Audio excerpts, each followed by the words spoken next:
unti-unti nang ginigiba ang kredibilidad ng 18 mga dating sundalo. Ayun. Lahat sabihin natin dating sundalo kasi nagre-react pag sinabi nating 18 Marines. Hindi naman Marines lahat dati. Hindi lahat. Opo.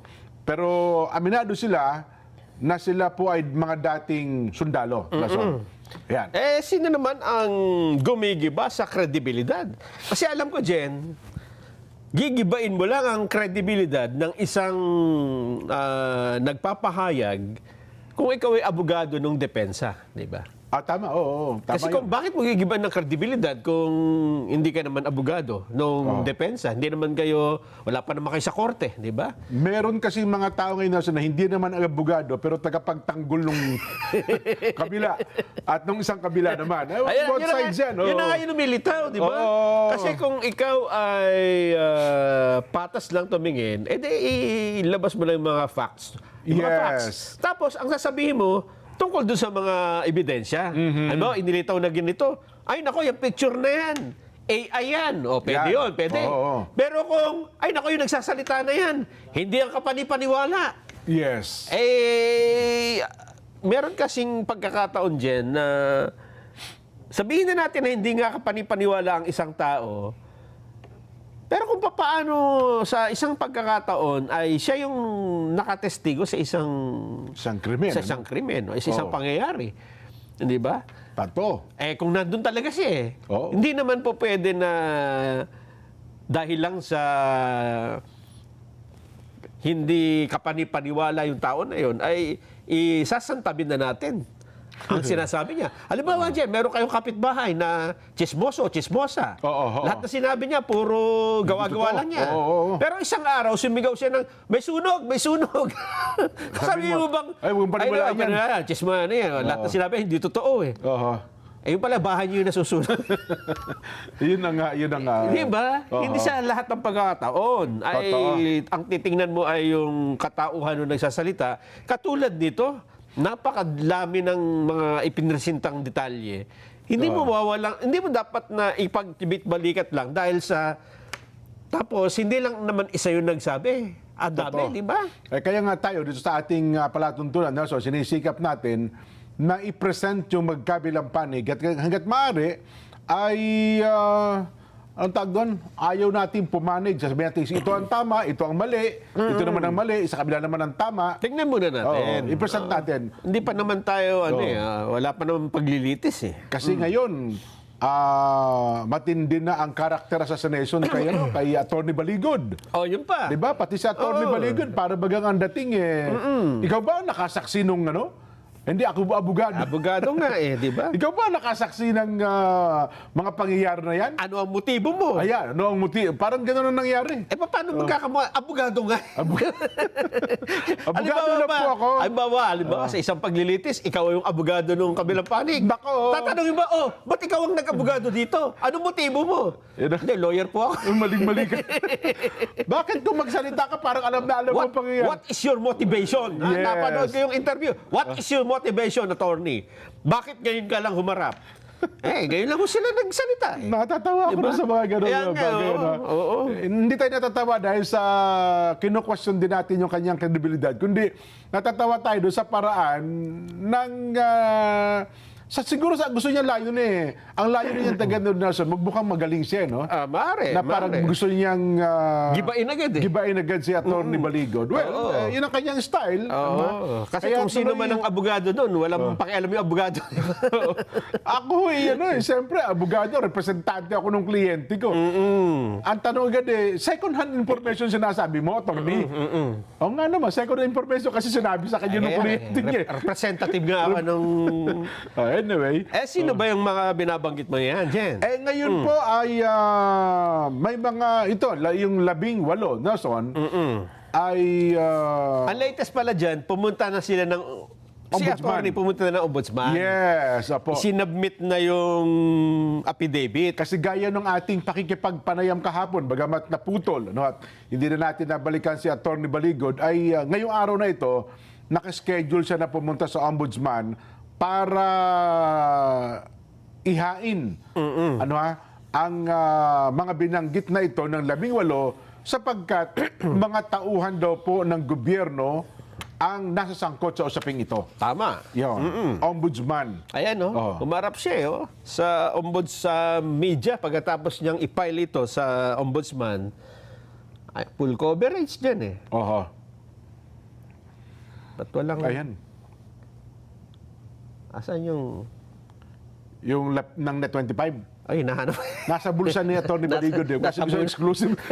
Natabunan yata. Ay, nasa unahan, Ayun. So, yun po. At ngayon may nakita na ako sa, sa social media na may mga pirma na. Yung... Meron pang notaryo. O tsaka pati notaryo. Notaryo, oo. Pati yung jurat, yung last page. Last page. Tama. Ay may pirma na rin. Kompleto na. Yes. At siguro pakinggan muna natin kung ano yung pinapaliwanag ni attorney. Sige nga. Na magpunta siya dyan sa ombudsman. Attorney Levy.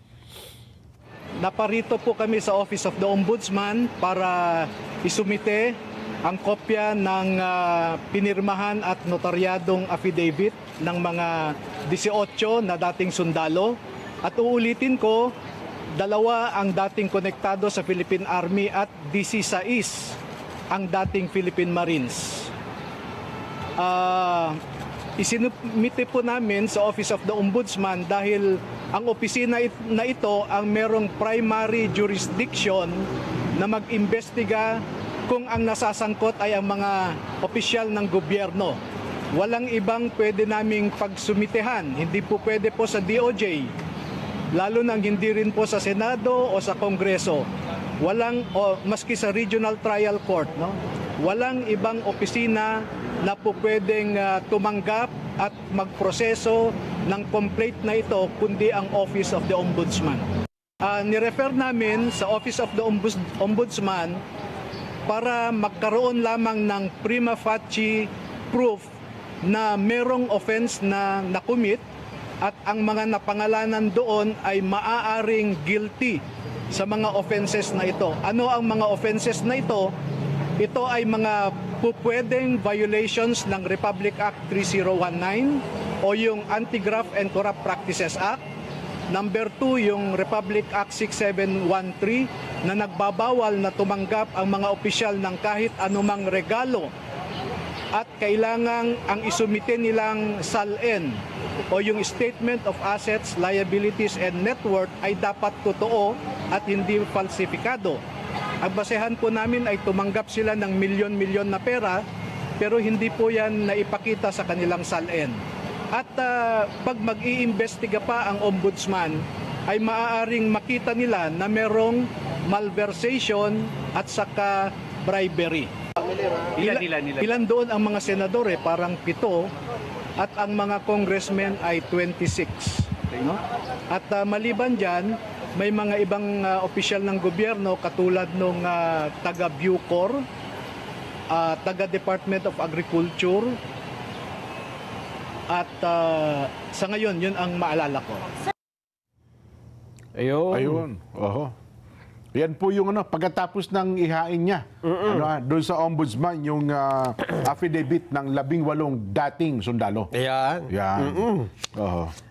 So, ano na po, official, yan, public documents na ngayon yan, Nelson. Ayun. Official, na po yan, documents. At nasa ombudsman, ang pagkakataon para siya magsagawa ng investigasyon. Yan. Na tama naman, di ba? Oo. Kung ano ang gagawin ng ombudsman, siya na yung may kapasyahan yan. O yan. Baka daw marami pang matuklasan ang ombudsman kung mag-iimbestiga. Ayan nga. Paano kung halimbawa yan ay, pwede bang yan, kumbaga ay tanggapin na lang ang ombudsman tapos hindi naman naaktuhan? Nasa kanya yun. Ganon? Oo, kasi... So ano ang magiging next move ng kampo ng 12 sundalo? Dating sundalo? Hindi, wala. Nakakanga lang. Ganon? Di sa Senado sila kasi may nag-file naman na resolution Kaya- to investigate itong... Ganun katindi ang kapangyarihan ng ombudsman. Ayun. Di ba? Oho. Kung ayaw niyang investigahan, wala tayong magagawa. Yun lang. Oo, kahit may mag-file ng complaint dyan, di ba, sa tagal-tagal nating naging reporter dyan. Totoo. May mga usap-usapan pa nga noon na merong parking fee, di ba? Yan, hindi na daw naiwasan yan dyan. No? Oo. Sa dami ng mga kasong kinakaharap ng mga public officials. Kaya So, nga. So, nasa kanila yan. Wala tayong magagawa doon. pero sa laki ng aligasyon. Aligasyon ha, hindi pa natin sinabi totoo. Oo. Dapat aktuhan ito ng ombudsman. Kasi mahalata kung hindi mo aktuhan. Ayun. Oo. Ayun, sa mga susunod na araw, malalaman natin ngayon. Ano? Maliban na lang, Oh. kung sa simula pa lamang ay luminya na si Ombudsman Crispin Remulla doon sa mga nagsasabi o doon sa hindi pa nga nababasa yung dokumento, Oo. ang tinitingnan na kaagad ay yung mga palso, Oo. yung mga kapintasan, yung mga ang titingnan mo ay kung sino ang nag-file, di ba? Sino yung abogado? Oo. Hindi mo tingnan ano yung sinasabi ng ano yung nasa Ano daw ang motivation ng abogado? Dapat ang tanong, ano motivation ng 18? Oo. Bakit? Di ba? Pero ako kasi ang pagkakaalam ko, ang ombudsman, Nelson, meron niyang motu proprio power. Kaya nga. Ay, ang Oo. totoo, sabi nga natin, kahit na napanaginipan lang eh. Pwede. Di ba? Nung ombudsman, may nagnakaw sa lugar na yun ah. Oo. Sa panaginip na yun, pwede niya maging batayan yun para mag-imbestigasyon. Kaya nga kakatindi ang kapangyarihan ng Yes, Ombudsman. oo. Kaya nga dyan inilagay si Ombudsman Crispin Remulla mula sa Department of Justice eh. Ginawa siyang tanod bayan. Oo, ganun kakapangyarihan yan. Oo nga, Pero no? yung sinasabi mong motu proprio, pwede siyang kumilos kahit walang nagpapile. Oo. Pwede rin siyang kumilo. Pwede rin siyang hindi kumilos kahit may nagpile. Ganun ba? Oo. Hindi, pero sana kumilos naman. Ay, saan mo siya kakasuhan? Sana kumilos Saan mo naman. pwedeng kasuhan ng ombudsman kung meron ka nakitang, hindi nyo ginagawa yung trabaho nyo. Aha. Wala rin korte, kundi sa impeachment court. Impeachable offense. So, impeachable official ang ombudsman. Kaya ganun Totoo. katindi. Oo, mahirap po talaga. Kaya pala marami din takot ng mga mambabata sa ombudsman, no? Kahit na yan nagdipitin mo sa budget hearing, Oo. pagkatapos ng budget hearing, ikaw naman ang imbestigahan niya, yari ka din. Imbestigahan ka. Oo. Tama. Kaya nga. Nako. Sa pangyayaring ito, Nelson, ang inaabangan daw ng mga nag-oobserba dito, kasi sabi nila parang first batch lang ito. Oo, meron pa raw. Meron pa raw mga lulutang na kasamahan din nila. Marami palang deployment itong mga ito eh. Sa mga congressman. Nelson, parang kung di ako nagkakamali, kay speaker daw ata, kay Kong Saldi ko, mga more or less, mga 50 daw ang assign yan eh. Yung kadami. Ganon kadami. Pero yun naman shifting. Ikaw 12 ka, kabila 12, may duty kasi ng gabi, may duty ng araw. Bukod sa kanila, bukod sa kay Kong Saldi, may naka-duty bukod doon sa kanyang pamilya. Yes. Ganun pala yun. Oo. Para maging kay speaker man, deputy speaker, lahat ng mga nag-request. Ano? Pero ang malabis ko pinataka dyan, Nelson, bakit karamihan ng mga nagsisecurity, mga ganyan, Marines, ano? Pati yung magkapatid na senador, mga alam ko dati, di ko alam kung active Marines o mga dati ring tauhan ng Marines. Kaya nga kahapon, di ba, tinatanong ko kay Attorney Levy Baligo, diyan nga ang problema, naging naputol, ay ito, bakit karamihan, sila ang nakuha, at ang iba nga dyan ay mga enlisted personnel, active service, tapos, nung nawala sa serbisyo, nag-security sa mga politiko, negosyante sa ating bansa, at pagka tinanong mo, ay dati po ako Marines. Yes. Yun ang lagi. Yung kasi yung kanilang skills, yung kanilang training. Ganon. Eh, di ba kasi ang Marines, pagka sa hukbong sa datahan, ito yung ground troops natin eh. Oo. Di ba? Oo. Andang makipaglaban talaga. Oo, kung anong utos mo dyan, sugod, sugod yan. Hindi sinabi ng pulis na sugod, boss susugod. Oo. Sugod, sugod, sugod. Saan nga? Doon sa Sogo. Bukod kasi doon sa training na yon, marami pang mga skills. Marami pang sa intelligence lang. Oo, Oo, magagaling marami. yung Marines, Marami. Kaya ando na sa kanila lahat. Oho. Kung ikukumpara mo sa isang hindi naman dumaan sa ganun training, kaya sila yung nakukuha lagi. Kaya yun daw ang sinisintimiento ata ng Marines. Natuklasan nila. Ito pala dinideliver namin mali-maletang pera. Oo. Tapos ang sweldo pala ng mga yun, ang liliit lang. Ayun nga, totoo yun. At di ba doon sa, nakita mo ba yung doon sa, nire-review ko kagabi yung kanilang statement, December pa pala, parang iniwan na sila tinanggal na sila, Nelson. Kasi nga, wala na si Saldico eh. Oh, yun na wala nga. na magpapasweldo. Wala, maging sa yung mga naka-deploy at saka yung speaker. Gutom na nga. Yun na, pero bago daw ito nangyari, ang sabi, talagang nagpahiging na. At saka, nung natuklasan nga nila, Na ganun pala kalaki. ang lalaki palang pera ng hawak. Bakit hindi man lang sila dinagdag? Di ba? Kung dinagdagan yun, wala. Baka... Alam mo Di ba? naman, kumbaga, daan-daang milyon ang dala-dala mo. Ayun, oo. Di ba?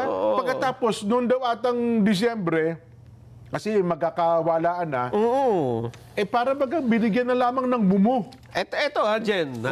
Ito yung, anong naging motivation ninyo dyan? Bakit kayo lumutang? Oo. Una, yun nga, maliit nga yung tinatanggap nila, tapos Napakaliit nga lang nalaman daw. nilang kailan laki nung dinideliver. Oo. Tapos nung magkasakit, ito yung isa. Ay, isa pa yung tama yun. Nung magkasakit ang isang apo noong dating Marines, dating sundalo, hirap na hirap sila sa pambayad sa ospital. Wala nga lang halos daw tumulong. Oo, tapos, pati yung mga serbisyo, doon pala sa ospital, ng gobyerno. Oo. Ang hirap makuha, siguro, nagkakwentuhan Wala nga atang pambayad doon sa ospital. Ayun, yun nga. Oo. So, nagkakakwentuhan sila. Bakit gano'n? Parang hindi yata tama. Oo. Tapos nga raw, nangyari, gaya pa ganito, wala niyang gamot, walang ganito. Kasi ang pera pala ng bayan nananakaw. Ay, oo nga. Tapos, hindi, pare, kaya nananakaw, tayo nagdi-deliver. Oo. Talagang... Dumaan pala sa mga palad natin yung mga pera na yan. May ano dyan, may pahayag si Atty. Baligod eh. Tungkol dyan sa anggulo na yan, ha? Mukhang yun pala daw ata nag-trigger. Yes, tingnan nga natin. Pakinggan uli natin, ha? Sige. Para malinaw yung usapan. Nag-umpisang makausap ko sila October pa lamang, no? So November, December, January lamang po sila nag-decide na gusto nilang ilabas ang kanilang nalalaman dahil po sa isang insidente na dinamdam nilang lahat. Meron silang isang kasamahan na namatay ang kanyang apo sa ospital, 2 years old. Dahil walang maibigay na gamot yung hospital sa apo niya. At namuni-muni niya na ang dahilan na walang pondo ang ating mga ospital ay dahil nga ninanakaw ang pondo. Yun. Nasabi Diba? natin. Oo. Sino ba naman ang hindi mababagabag sa ganyang sitwasyon, no? Yun nga ang pinakamasakit doon, Nelson. Oo. Ninanakaw ang pondo, tapos sa kamay nila dumaan yung malalaking pera. Oo. Diba? Ikaw ba sasabihin, masisikmura ba natin ito? Oo. Bilyon-bilyon, milyon-milyon ang dinideliver natin halos araw-araw. Tapos, yung ospital na dapat ay may tamang serbisyo, hindi ma-deliver sa atin kasi yung mga pondo ay nawawala. Oo. Dapat pala, tinabi na natin isang maleta, baka kahit magkasakit sa atin, may pampagamot tayo, ayun di ba? nga, oo. Oo.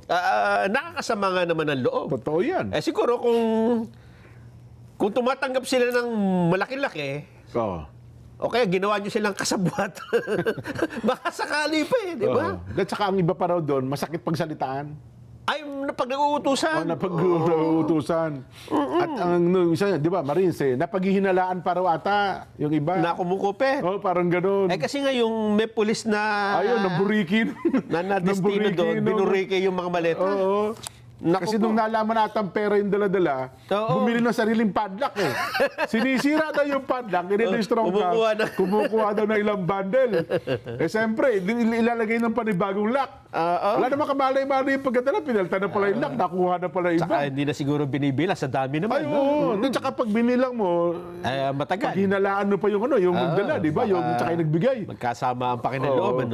Sabi, maliit na halaga lang naman yan. May babalik, may susunod pa naman Ayun, ang istorya ata dyan. Nako.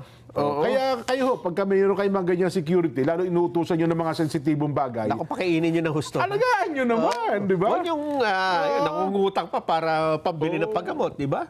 Dapat kayo na ang mag-alok. Kamusta pamilya ninyo? Dapat, tsaka, hindi komot yan yung nagsiservisyo sa inyo. Mga robot yan. Hindi robot yan. Dito na lang, Damdamin Jen. yan. Dito na lang. Halimbawa, yung writer mo, di ba? Yan. Inalagaan ni Jen yan. Ay, nako. Pagka hindi niya inalagaan yan, edi wala kaming binabasa. Ganun yun eh. Di ba? Lalo Mamali-mali niya yung spelling yan. Totoo. Mamaliin niya yung source, ilalagay niya yan para sasabihin niya, gaganti ako Jen. Galing sa ganito bagay. Pag nakuryente to, tanggal sa trabaho to. Yari tayo, di ba? Oo nga. Oo. Ay, kaya ganun din po yung mga tao ng Marines. Kaya napapansin mo na laging may mali. Ito. Yun daw ang sinasabi. Oo nga. Pero totoo, experience daw talaga nila doon sa iba. At saka yun nga, pagka binibigyan daw ng sweldo, para bagang gipit na gipit yung nagbibigay ng sweldo. Yung para bang sweldo mo na nga ay pakikiusapan mo pa. Oo, samantalang yan naman yan, hindi na act. Alam naman nila hindi na, kumbaga dati sa serbisyo, Wala nang walang trabaho. kinabubuhay. Kaya nga sila pumunta at nagtrabaho ng security na ganyan. Kung minsan daw, hindi pa maayos ang pakikitungo sa kanila. Nako. Kasi kung maayos ang pakikitungo ng mga yan, tsaka talagang binibigyan nila ng pera, maayos. Itinuring mong parang anak mo. Pakikipaglaban ka ng patayan ng mga yan. Oo, tama yun. Di ba? Ngayon daw, wala, para doon sila nakatanghod sa kawalan eh. Nung nag-usap-usap, sabi, bok, yung palang dinideliver natin pera, akala natin galing sa isang negosyante. Nung umpisa pala, hindi naman nila alam na galing sa nakaw pala yun. Maraming negosyo nga dito, Oo, di ba? kasi ang alam daw nila, negosyante yung tao, yung boss nila, etc. Tsaka kung minsan, kahit naman budget ng gobyerno, sa isang mga project, talagang kailangan mong i-withdraw, kailangan mong i-deliver. Ay, totoo yan. Di ba? Oo. Ay, dadalhin mo nga yung pera, i-deliver mo sa ganyan kabilang Pero yun nga ang ating sinasabi dyan, lalo gaya, sensitibong bagay, dala-dala, pera. Ay, asikasuhin niyo po yung nagdi-deliver. Hindi, wag niyo hong gugutumin. Di ba? Tama. Yun nga hong aso, pag nagutom, nauulol eh. Oo. Di ba? Aso na po yun, ha? Pag naulol yan, nangangagat yan, yari ka dyan, pare ko. Ito pa kaya tao? Tama. Di ba? Oo. Yun na. Ay ngayon, Jen, Oo. nabanggit kasi hindi ko na matandaan yung affidavit na wala yung kopya rito Nabanggit ba ang pangalan? Kasi wala akong matandaan na merong nabanggit na National Security Advisor Eduardo Año. Meron doon. Nasa parang bandang gitna ata Ganon? Nakipagpulong din ata Sa sila. isang pulong. Sa isang pulong. Kasi maraming mga pulong-pulong doon Yes, Si General Nick Torre, nabanggit din ang kanyang pangalan. Pero Pero hindi naman sinabi na direktang ibinigay sa kanila, di ba? kasama sa nag-uusap Nag-uusap lang doon. Yes. Tapos meron doong i-deliver. Hindi naman nila nalaman o nakita kung kanino ibinigay, di ba? Hindi. Oo. In fairness, yun po ang nakalagay yun doon. po yung nakalagay. Oho. Kaya ngayon, sabi ho ni National Security Advisor Eduardo Año, malicious and entirely false at fabricated. Oho. Yun daw sinasabi na siya ay nakatanggap ng mali-malitang pera. Pero kung titinan mo nga yung affidavit, kung babasahin mo, wala na, nabanggit lang doon sa isang pulong. Yung pangalan niya. Yung pagkakatanda ko, Pero hindi naman sinabi na tumanggap siya, hindi ba? Parang gano'n naman pagkakabanggit. Para magkakaroon ka lang ng inference o ng konklusyon na ay baka tumanggap ito kasi kasama dun sa pulong tapos, di ba? Git pa niya, hindi siya kailanman dumalo sa anumang pagpupulong. Itong sinasabi niya. Wala daw pulong. Kasama sina Speaker Martin Romualdez, Representative Leila de Lima sa Polo Club Townhouse. Ginagawa na daw po ng kanyang legal team ang lahat ng kailangang aksyon dahil hindi niya daw po isasantabi ang paratang na nakakasira sa kanyang reputasyon. Ayan. Yan pala ang official statement ni National Security Advisor Ed Año. Ayan, tama. Dating tao din ito ni Pangulong Duterte. Ganun ba? Dating DILG Secretary ng Duterte Administration At Kung saka nagkakamali. nung nag-COVID-19, active siya. Di ba? Ayan, kasama yun. nila marami pang ibang mga opisyalis ng ating gobyerno. Ayan. Ay, pero doon nga sa mga pictures na pinakikita, sabi lang nila, wala naman daw AI na mga pictures. Sino yung sabi? Doon sa mga kumikomento doon sa social media, parang wala naman daw anyang AI. Pero ang tanong na lang daw doon ata, kailan yung picture? Yan ba ay bago? Taon 2024, 2025? O yung mga pictures na yan dati na? Hindi kasi nilagyan ng petsa. Oo. Pero yan nga po, ay doon sa original na kumuha niyan, nandun yan, makikita yung petsa niyan. Ayun, Pati location. Eh, kasi sabi nila, yung pag-deliver ng pera dyan sa Kongreso, hindi naman yan bagong bagay eh. hindi Talagang naman, may nagde-deliver. no, matagal na yung panahon. Matagal na yung panahon talaga dyan eh. Meron talagang nagdadala ng mga mali-maletang pera. Kung ano man, hindi natin sinabi illegal, Nelson ha? Oo. Kung ano man ang pinagagasusan nila, talaga doon namang nangyayari yan noon pa. Yun nga. Oo. Oo.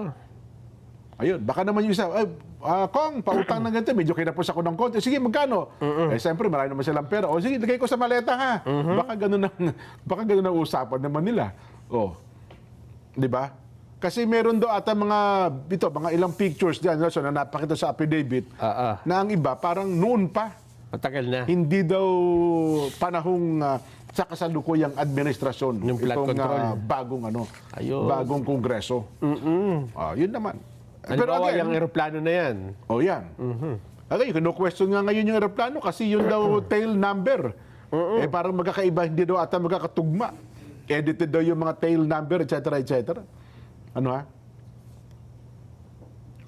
Kaya nga sabi daw ng ano yung reaksyon ng Malacanang? Lousy script. Lousy.